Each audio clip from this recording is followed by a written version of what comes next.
I'm recording. Well, I'm recording too. Copycat. I know. Can't help it. I have no mind of my own. You think of Earth as a singular planet. In fact, it is anything but. For this is a story not of a universe, but a multiverse. where universes and planets, such as Earth, were replicated and mirrored across a vibrating, infinite plane. Some barely different from the next. Others drastically so. This is DC On Screen. Every week, Dave and Jason talk about the multiverse of DC properties on film and television. But be warned, if it's been officially released, you can expect they'll spoil it. Welcome into DC On Screen episode 498. I am your host, David C. Robertson. This is my co-host, Jason Goss. Hello. And right out of the gate, I want to wish a happy birthday to our friend Effie Oppelders. She can be heard on every opening of our show or on her own fantastic podcast, Stealing the Remote. And of course, our own Jason Goss had a birthday on the 29th. How'd that go for you, sir? Swimmingly. Swimmingly. Mm-hmm. You went swimming? I actually did. That was cool. But the day before. No, the actual day itself, very laid back. We did next to nothing. It was fantastic. It's the best kind of day. Yeah, that was solid. Well, you know, congratulations on not dying for another year. Mm-hmm. Thanks. That would seem facetious, but 34 isn't that old, but it's old enough to start appreciating that comment a little bit. Oh, yeah. A couple months I'm going to be hitting 35, so. Yeah, I mean, you're basically done. Like every day I wake up and I go, why?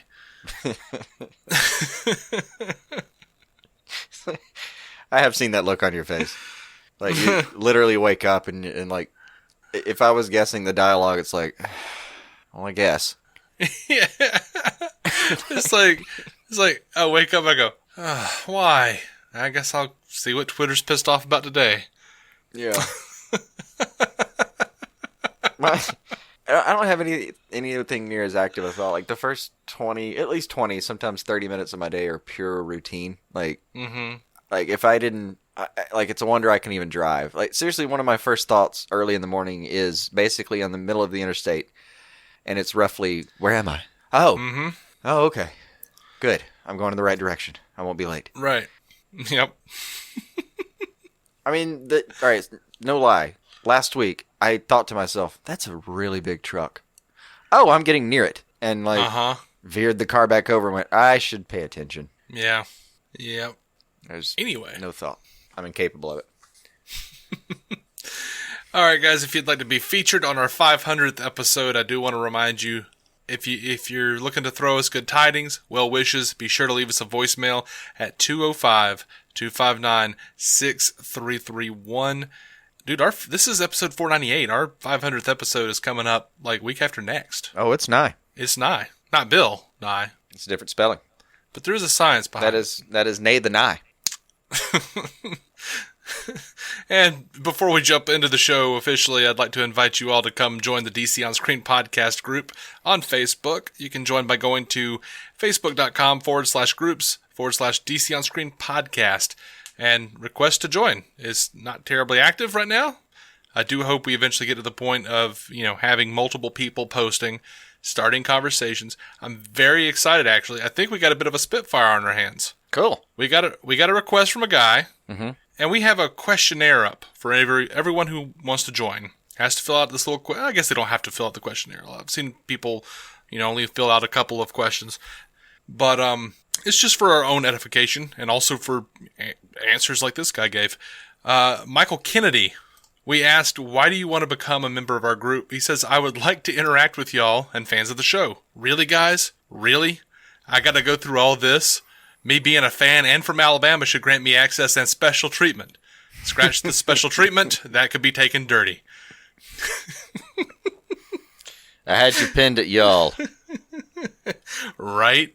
It's exciting to me to get fans from Alabama. Yeah. Because, Helena's 35, 40 minutes away from me. Yeah, probably. Dude, let's barbecue, dude. Yeah, sure. Let's get a grill going. There's still time. There is. All right. Michael. I think I just heard a moment where you realized it was still going to be hot for another 2 months.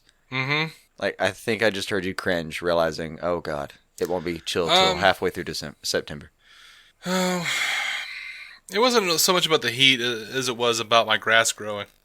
Oh, yeah, that you'll still have to do that for another probably 2.5. Yeah, I'm on a really steep hill, so I hate doing it. I hate cutting the grass.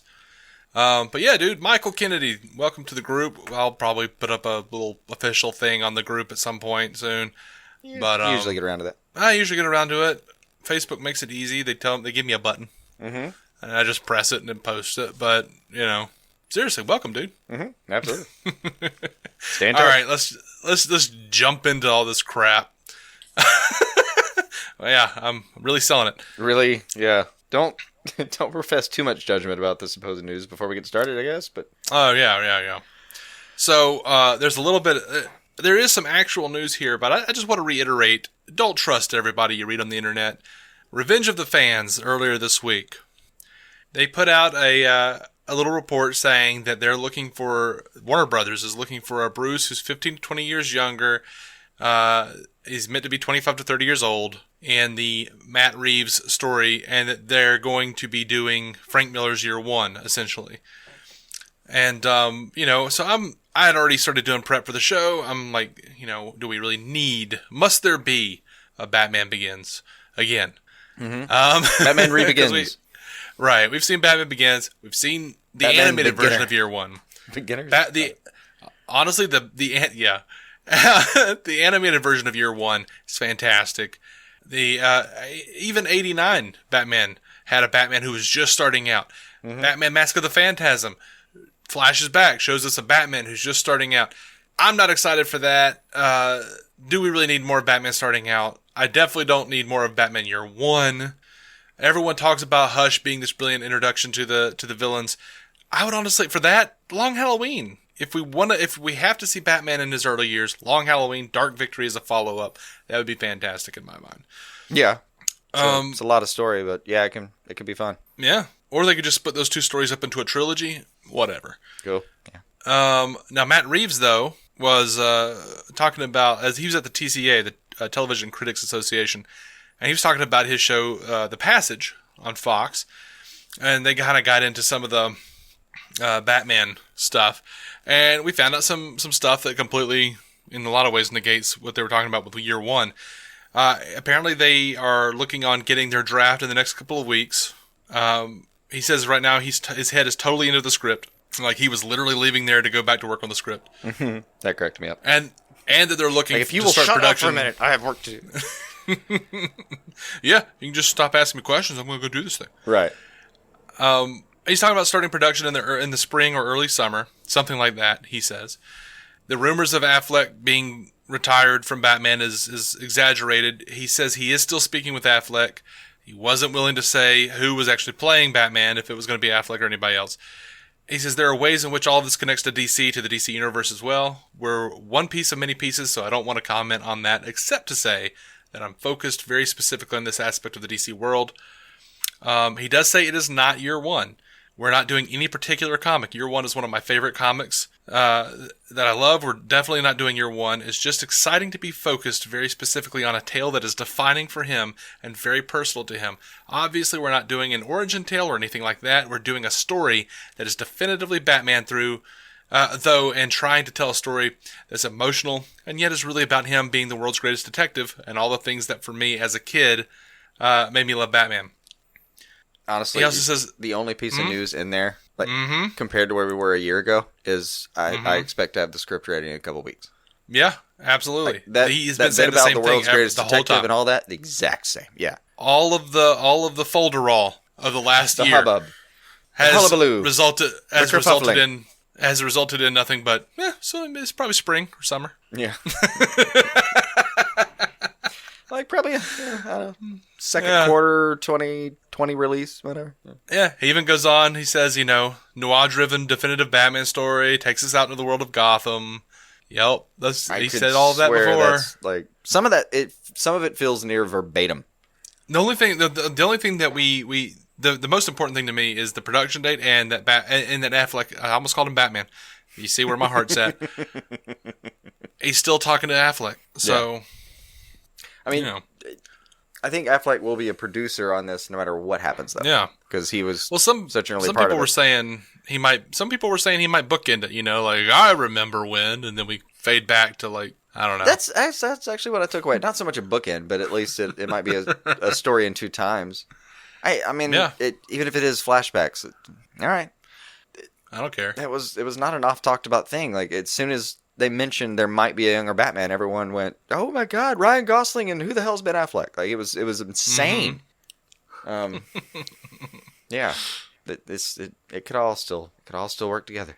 I didn't know what he meant by like it's part of DC and the DC universe. Like what as opposed to? He doesn't know. That just sounds like he doesn't know the term DC Extended Universe. Yeah, maybe. That's just what it sounds like to me. He hasn't seen the recent press notifications about. Oh, you should call it this now. I don't know. Do you have a preferred? Do you have a preferred method of doing like a beginning Batman run or whatever, like, or what an origin movie should look like? Me? Not even an origin story, but like a solo movie. Yeah, you.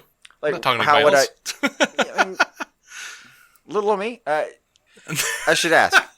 a little you.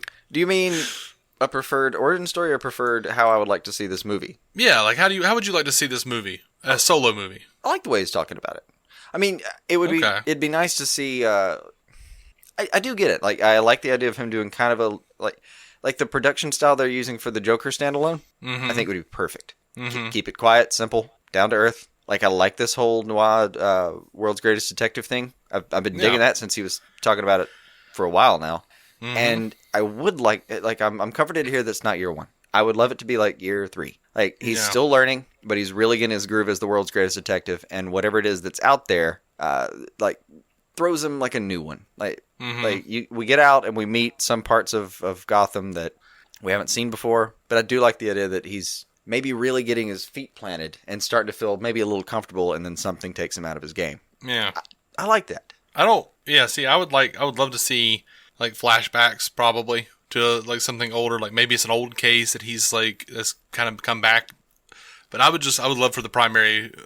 I would love for the primary version of Batman in the movie to be the Ben Affleck Batman. I would love to see that, you know, BVS / Justice League present day Batman, and like have little dips into like, I'm gonna go over here and talk to Nightwing. I'm gonna go over here and talk to Tim or whoever, you know. I mean, you could build and just sort of like quietly, sort of like not in a big way, just like the Arkham games did, where you just like you talk to Robin for a minute. You don't have to have him in the whole movie. Or you stop and talk to Anarchy for like 45 minutes. Yeah. No, not like that. That was a weird conversation. Anyway, I would kind of like it to be split pretty much down the middle, I guess. Like if they're gonna do Young Batman versus this, that'd be great. But I don't necessarily. Me ideally, I wouldn't necessarily want it to be a flashback thing. And if we're gonna include a young Batman and the nitty gritty of him getting to know the streets in like some new capacity, which I do hope for, I'd want to tell that story and let it serve the story well. So like I'd like it to have somewhere in like at least 40% screen time for each version. Maybe keep it pretty middling, and then I mean I don't want to lose Batfleck at all, but it would be nice to see. It's a common thing. You have some common problem that's solved in 2 times at once, or maybe it's like something he never quite got his head around early and now he gets it around now, and maybe it's just a problem that he created earlier on that now he's got to solve, something like that. Any of that. Yeah. All of that's doable. Don't know what he has planned though. Yeah. Me either. Obviously, I just really hope it's good. Yeah. I do know he has apparently planned the same thing he had planned a year ago, you internet jackasses. I'm really glad, because I don't want there to be, like, I hate when they're like, oh, they're doing Year One. Oh, they're doing Hush. They're doing Under the Red Hood. No, they're not. And you're putting an expectation in people's mind, and then fans of that book are going to be pissed when they don't do, just like with BVS, they kept saying, oh, they're just doing Dark Knight Returns. We kept telling you, no, they're not. Yeah. I think it's part of the splintering process we've seen with DC fandom. I mean, it really is. Now, part of it, though, has got to be like, I swear, some of the Elseworld tales in DC's actual print history are so damn provocative and iconic, but they are still kind of Elseworld tales. Yeah. So Dark Knight Returns is one of those. Yeah. Really. Yeah. Even though it's not called Elseworlds, it is an Elseworlds tale, pretty much. Yeah.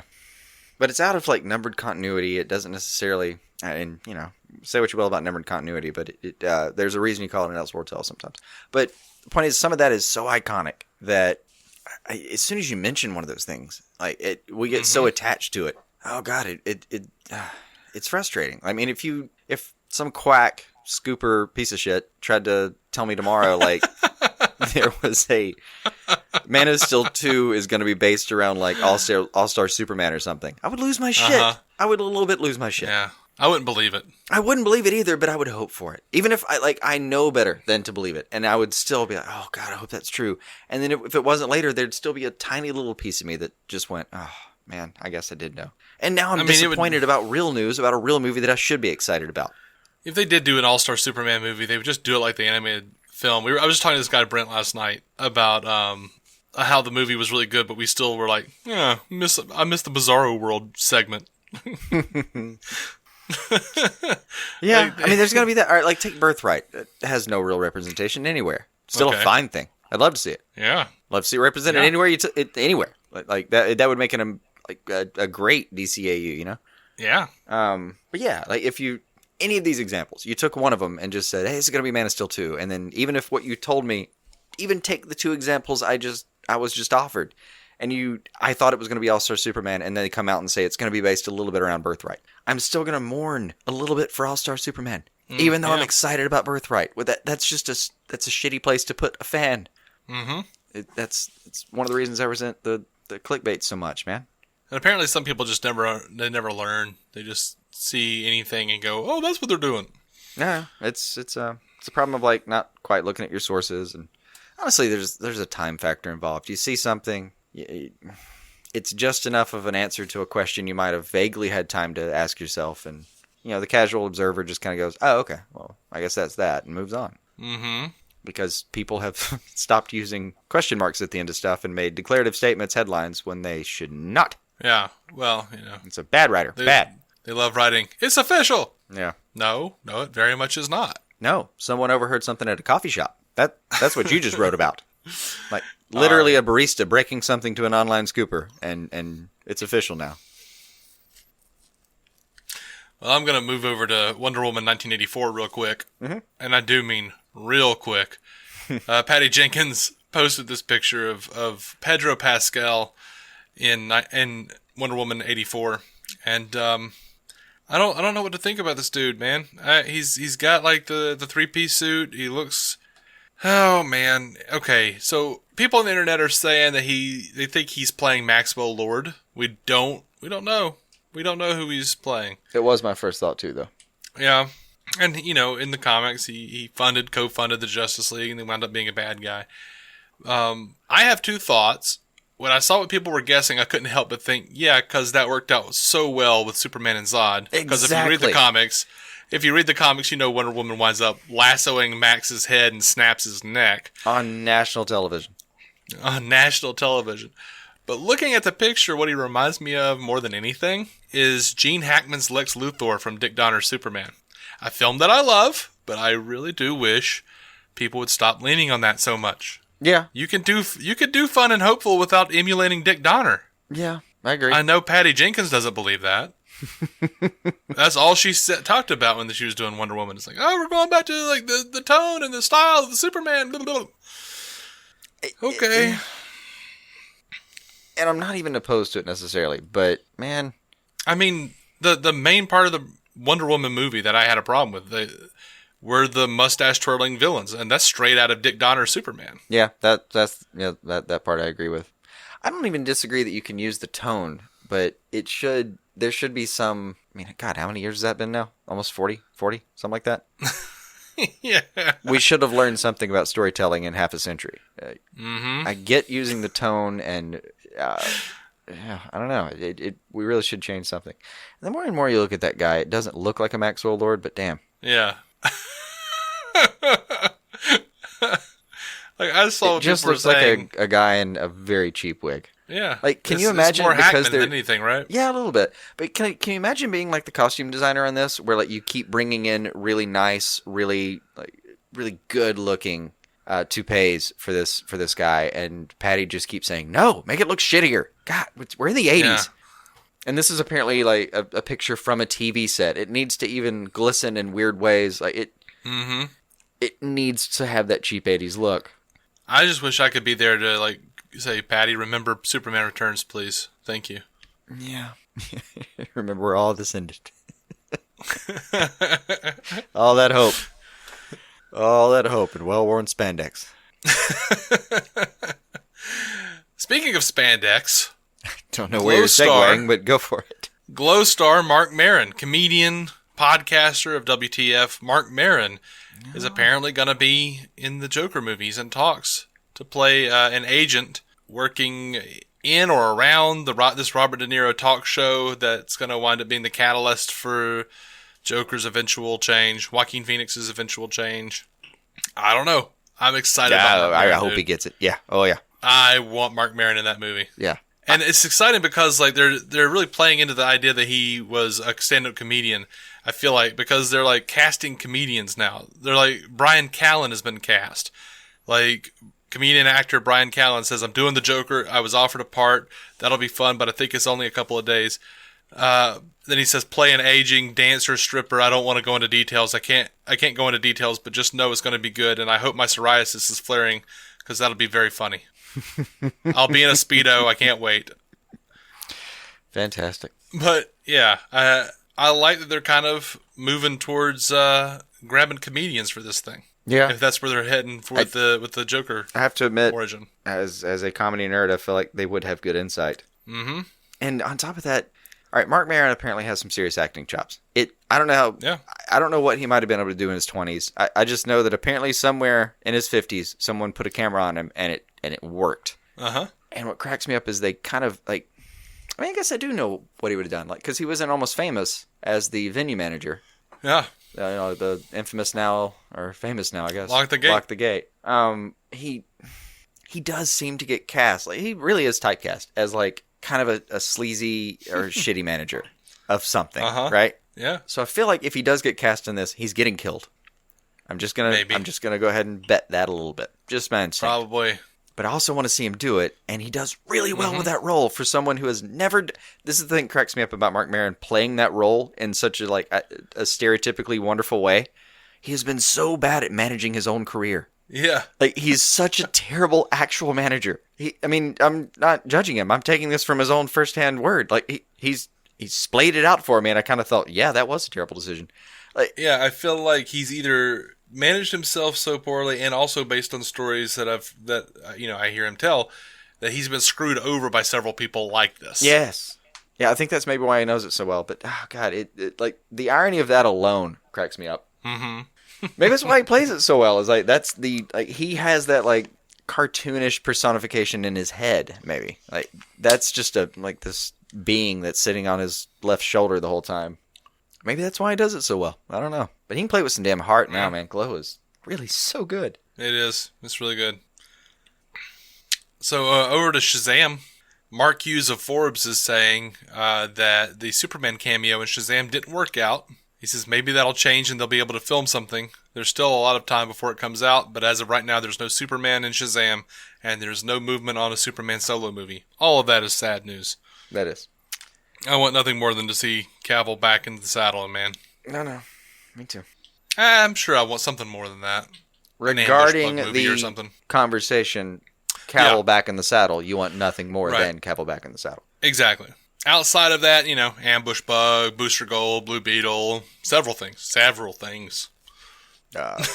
Better retirement plan. Absolutely. Paid off house. Stuff like that. But outside of all that, definitely him back in the suit. I do miss him. Mm-hmm. I do really miss him. Outside of that, a burrito. Yeah. Okay, so top of mind burrito, then Henry Cavill playing Superman again. Burrito, maybe a soda. That'd be pretty nice. We can combine that to good Mexican dinner, then Henry Cavill back in the saddle. Sure. Or combine those. You eating a solid Mexican dinner while watching Henry Cavill play Superman. Maybe. Well, that's a dream, I think. All right. Well, I'm going to move on. I think you should. Yeah. So anyway, it doesn't really matter, but it's kind of interesting. And this is where me and Zack Snyder are going to part ways on our opinion here. Over on Vero, Zack Snyder confirmed that the dead Robin, according to him, was Richard, which means Dick Grayson. That lends total credence to the reports we had a couple years ago that there were pictures of a gravestone that had Richard Grayson's name on it. Mm-hmm. He was asked if Dick would ever return. Snyder told the fans on Vero that, according to his plan, he would have stayed dead, and Robin would be off the board until Carrie. So that says to me, since Snyder confirmed that his arc was supposed to be 5 films long, that he was that he was planning on bringing Carrie Kelly within the next couple of films. Isn't that what it sounds like to you? It does. I'm not sure I'm off board exactly.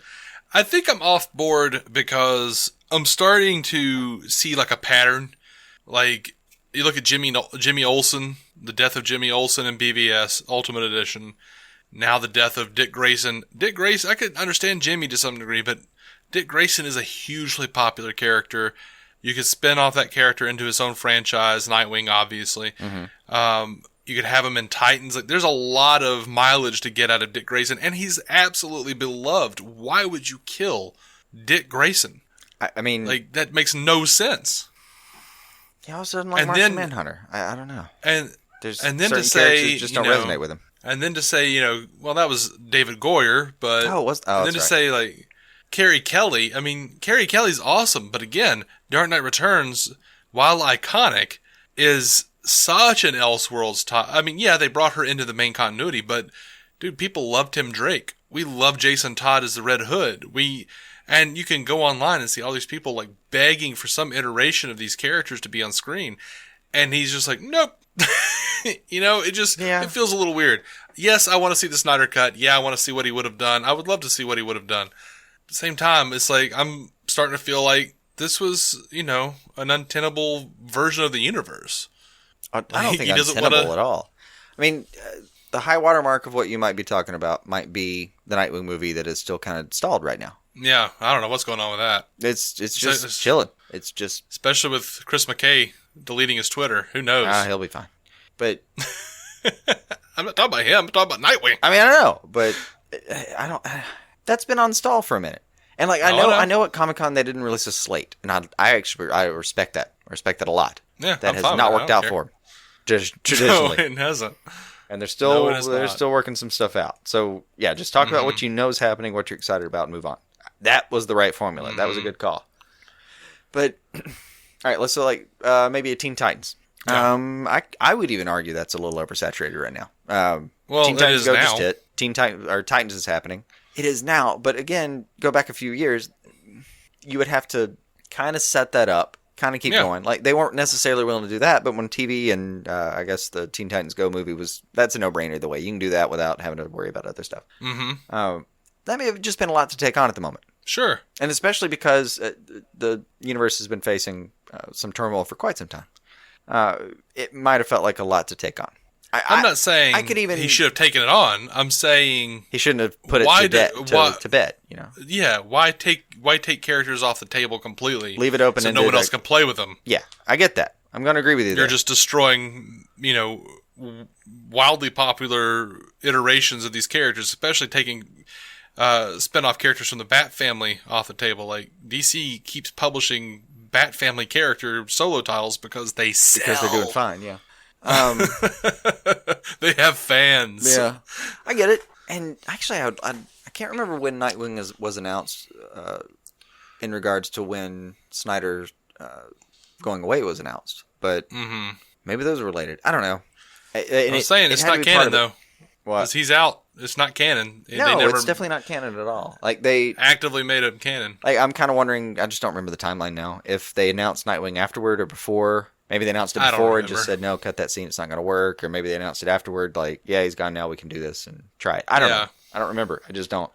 But the one thing, like, Dick Grayson, I agree. That's a little bit of a, why would you do that? Jimmy Olsen, that one at least, in the same way, like, you weren't going to make a franchise out of him. And it was something you were going to have to talk about and explain. And you needed a lot of screen time to explain this whole friggin' universe. I did think it was a little brutal.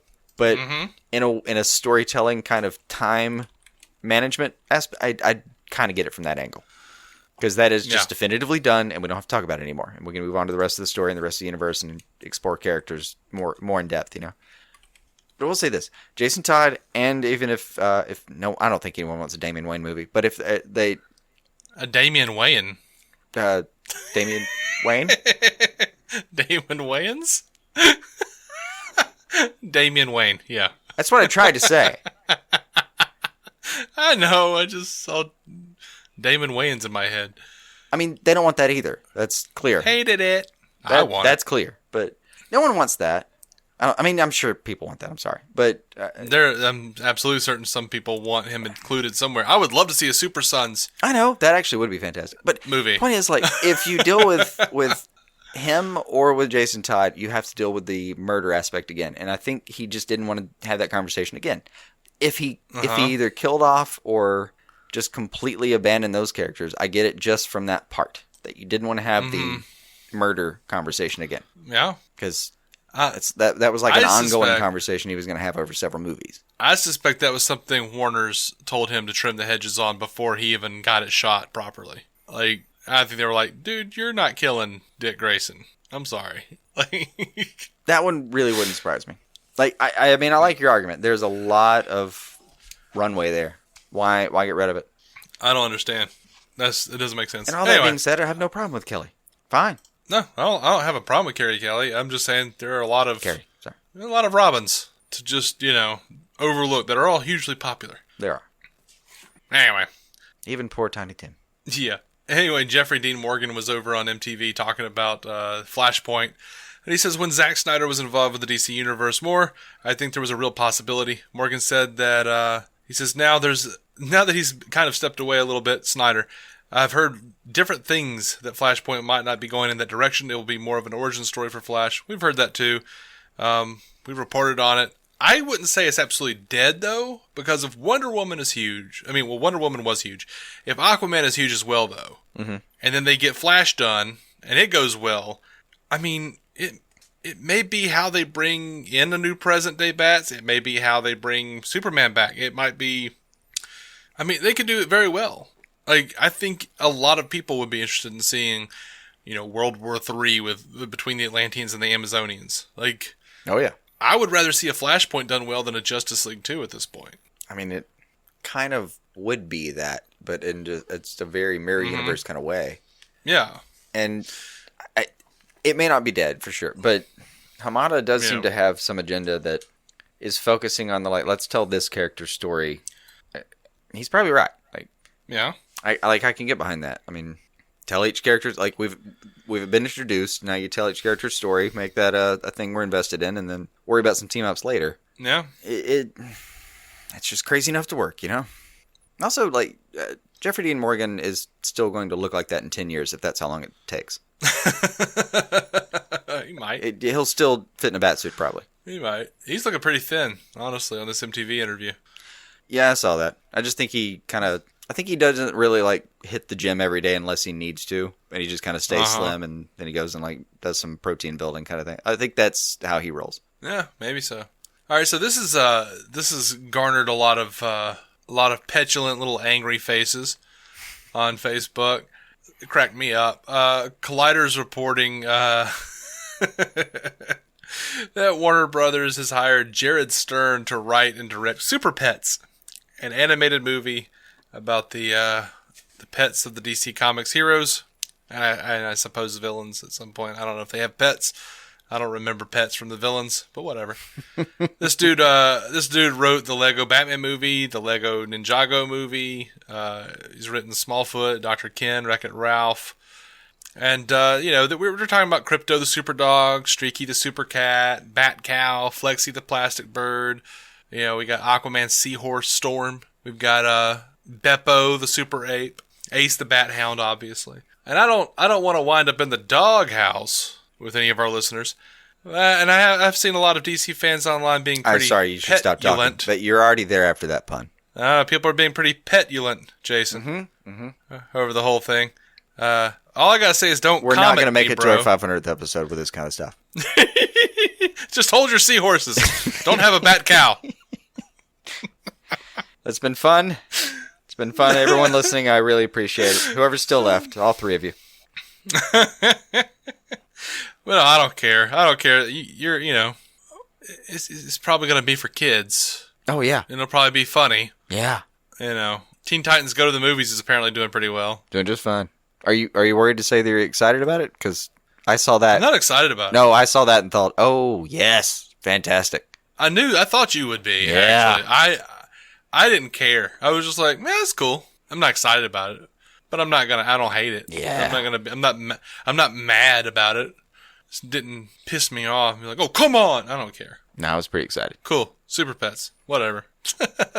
I mean, if anyone's seen like actual pictures of my dogs, I have one that looks vaguely Ace the Bat Houndy and one that looks vaguely Crypto, the super doggy. Like, I kind of saw that movie and thought, oh, hell yeah. Like, I'm about to have a little girl. A few years I can show her this movie, and then she point at the dogs, and she'll get excited. Like, oh my god, that's them. Mm-hmm. Yeah, I got super excited about this. Yeah. Yep, I knew you would. Mm-hmm. All right, so that's going to do it for our news segment as far as the movies are concerned. If you'd like to leave us a little 500th episode, if the puns didn't put you off so much, 205-259-6331. Leave us a little voicemail about whatever you want, really. We're going to jump into a quick DC TV news segment. Gotham, they released the first 4 titles of season 5.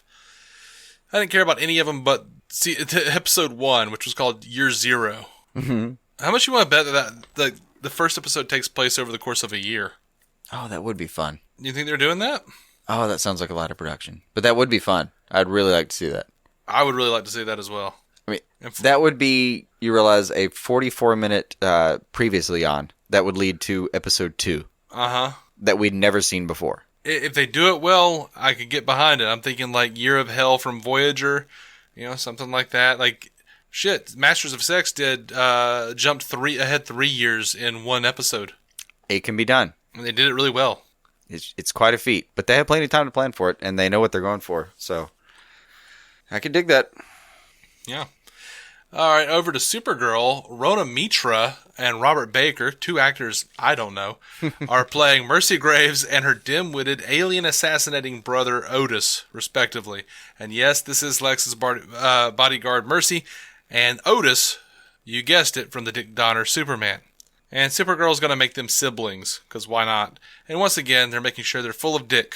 Donner, that is. Mm-hmm. Yeah.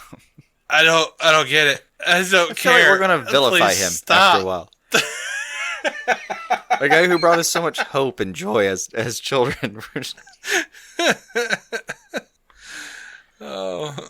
I'm excited about this. Brent Spiner has been cast as Vice President Baker on Supergirl. He's described as inept.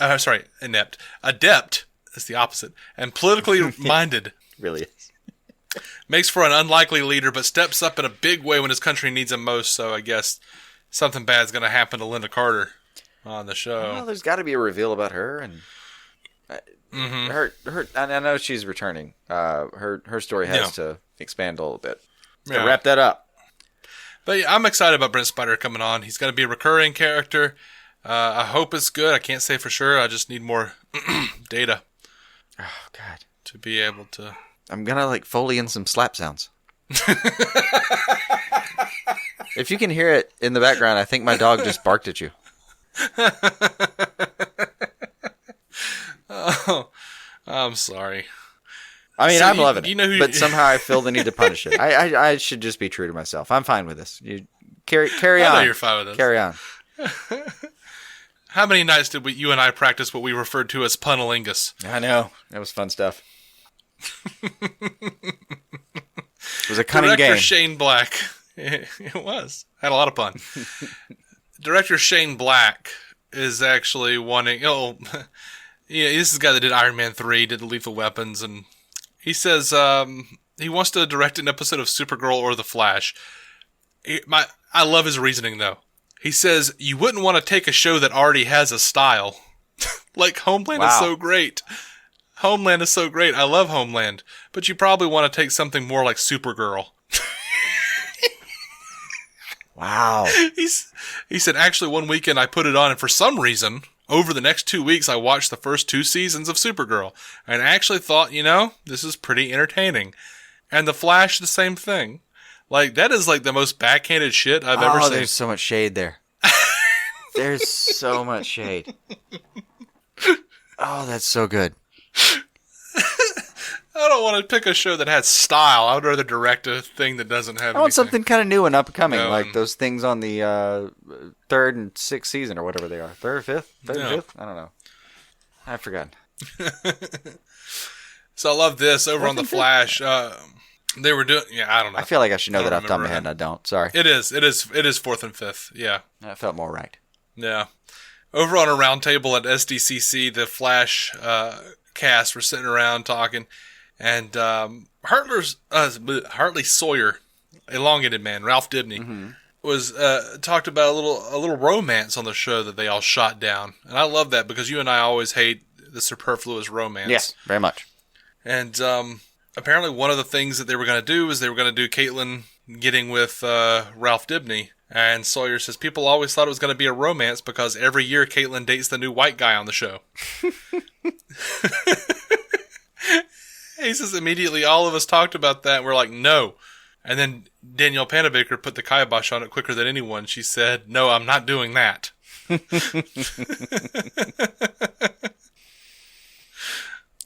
And she was also talking about like, oh yeah, it was really great to have a year where Caitlin was not dependent on a man for agency.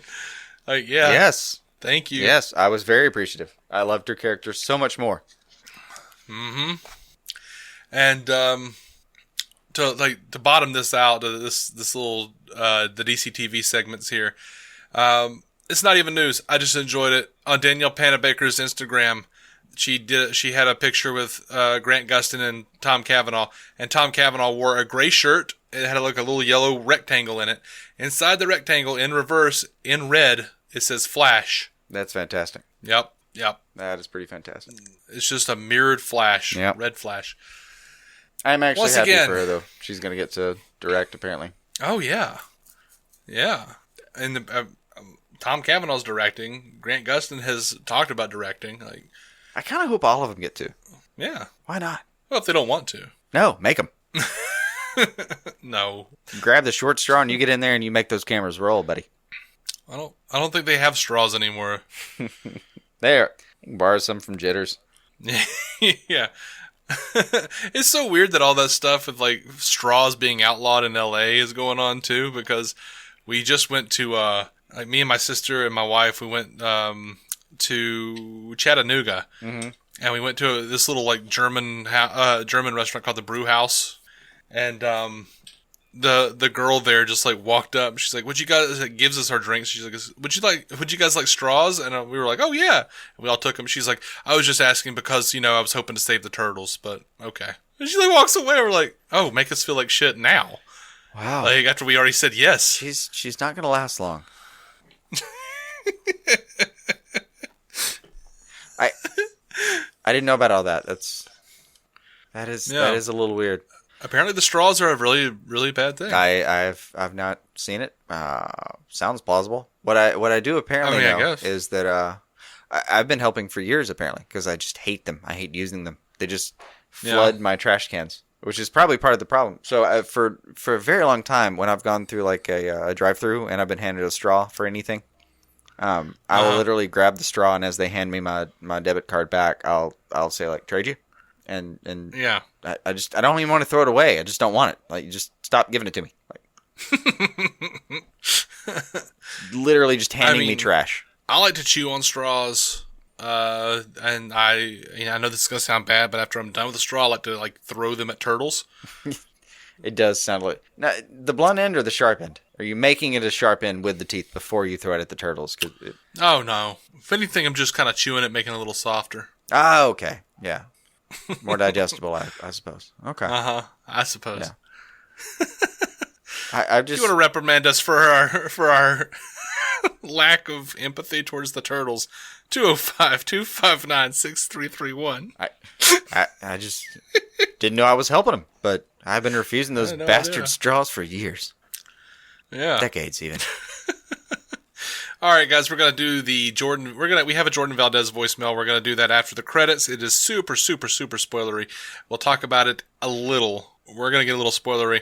I've got some questions for Jordan, and I guess Jason and I'll probably rattle on about it because that's what we do. Mm-hmm. Yep. And I know a lot of our listeners, a ton of our listeners actually, aren't looking to be spoiled on that. They're a little behind on the Tom King Batman run, so we're gonna make it post credits. And do you have anything else before we do that? Before we end the show and then go to Jordan? I do not recall. Okay. It may be there. All right. I may chime in next week. I don't recall at the moment. That's fine. We can do that. Anyway, guys, until next week, keep some DC on your screen.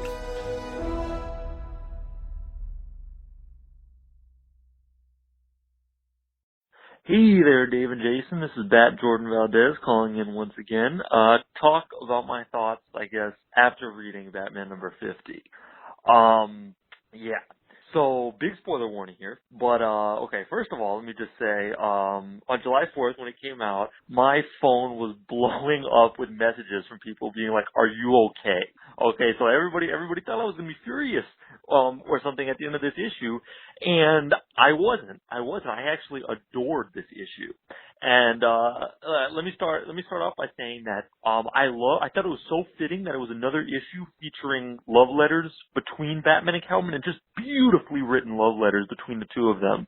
I mean, and it's so fitting because when Tom King introduced Callen in his run in I Am Suicide, it started with Batman and Callen writing love letters to one another in issue number 10 and issue number 12, which were referenced in Batman number 50 as well. So I thought that was a beautiful way. I mean, so much of the run has been building up to this wedding, and so it sort of felt fitting that the arc where Callen was introduced had love letters, and then Batman number 50, the wedding, featured love letters too. And of course, they were overlaying this just gorgeous pieces of art from so many different artists, paying homage to the Bat-Cat relationship and the history of the Bat-Cat relationship. And I actually got, as I'm recording this, Atlanta Comic Con's going on this weekend. I'm actually going to head back over there for day 2 shortly after I finish recording this. But I met Ty Templeton there yesterday, and he signed his page from Batman number 50 for me. So that was awesome. Thought I'd mention that. But yeah, let's talk about the ending, the way things wrap up. Of course, I wanted Batman and Catwoman to go through with the wedding in this issue. So yeah, there was some disappointment there for me. But here's the thing. Tom King has said that the entirety of his 100-issue run is focused on the Bat-Cat relationship. That's the focus of his entire run. He even reiterated that on Twitter in response to some of my fellow Bat-Cat shippers' concerns over the way issue 50 ended. He said, "Batman 50 is not the end. This is a 100-issue story documenting and celebrating the love of Batman and Catwoman. Whatever happens, whatever anyone says, nothing's going to spoil that, okay?" Tom King sees it as the endgame. He's shown over the course of his run that he's a Bat-Cat shipper just like I am, and I really believe that basically I think what's going to happen is Batman and Catwoman are going to discover Bane's conspiracy against them, because obviously we know this was manipulated, based on the way Batman 50 ends. So I think they're going to discover Bane's conspiracy, team up to defeat him, and then finally go through the wedding in, say, maybe issue number 75. So I still fully believe that's going to happen. I think it's just an obstacle, and I can't wait to see what's to come for my OTP, and for the rest of Tom King's Batman run. Bat-Cat forever from the first kiss to the last. Talk to you guys later. Bye-bye. All right, Jordan, dude, I am super happy that you're okay, man. Yeah, I mean, we were worried. I mean, we give you crap, and, everybody else does too. It's a little bandwagoning. I'm sorry. I mean, a little, but still, I was genuinely worried. I was actually worried, yeah. He just seems but so here's my question. Stalwart in that direction, and I do like that he has some flexibility. I like that he has the flexibility. I like that he still has the hope. Yeah. That Bat-Cat is in game. But my question is how he feels about the Dan DiDio comments this last, week, where he says, let's see, quote, "We're not as interested in a married Batman. We're interested in a story about a Batman who is anticipating being married, trying to live a normal life. We constantly go back to the Batman family, the level of tragedy that's been thrown at them, and what drives them, etc., etc. The reality is married Batman is an Elseworlds Batman to me. They did that in Earth 2. We've done those stories, and people who anticipated that all said the same thing. Did you really think Superman was going to stay dead after Superman 75? It looks like DiDio is not at all interested, no, and there's literally tons more of the co-publisher is basically just saying absolutely not sorry. So it sounds like Tom King, that might be in game for Tom King, but DiDio is not having it, is what it sounds like. Here's the thing, though. If King sells justify it, screw it. Mm-hmm. Undo it later. Yeah. Also, I know what might be said by some. Yeah, he would say that. Yeah, I've heard that. I just wonder what Jordan's thoughts are on that. That's all I'm saying. I've got no dog in the fight. I'm all right if he's with Talia. I like him with Catwoman. I like him alone. He's Batman. He can do anything. As long as they give him look, if you go by the comics continuity, he's already been married to Catwoman. They lived a full life together. They had a daughter named Helena. She died. No, she didn't die. She was the Huntress. He died. They both died in the opposite Golden Age, of that. I think. Gotcha. Yeah, the opposite of that. If I wasn't worried about any kind of SEO, I'd probably name the episode the opposite of that at this point.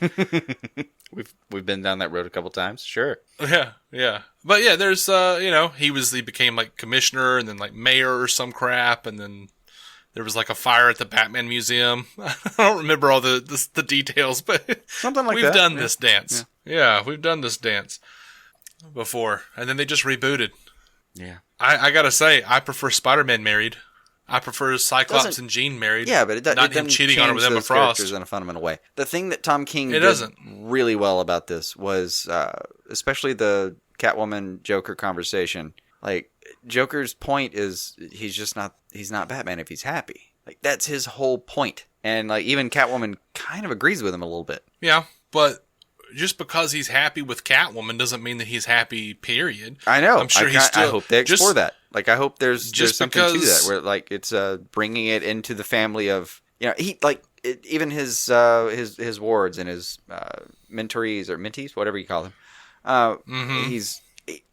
He loves them. Like, he doesn't always show it in the right ways, and he's gotten actually better, I think, in the last few years on the books showing it.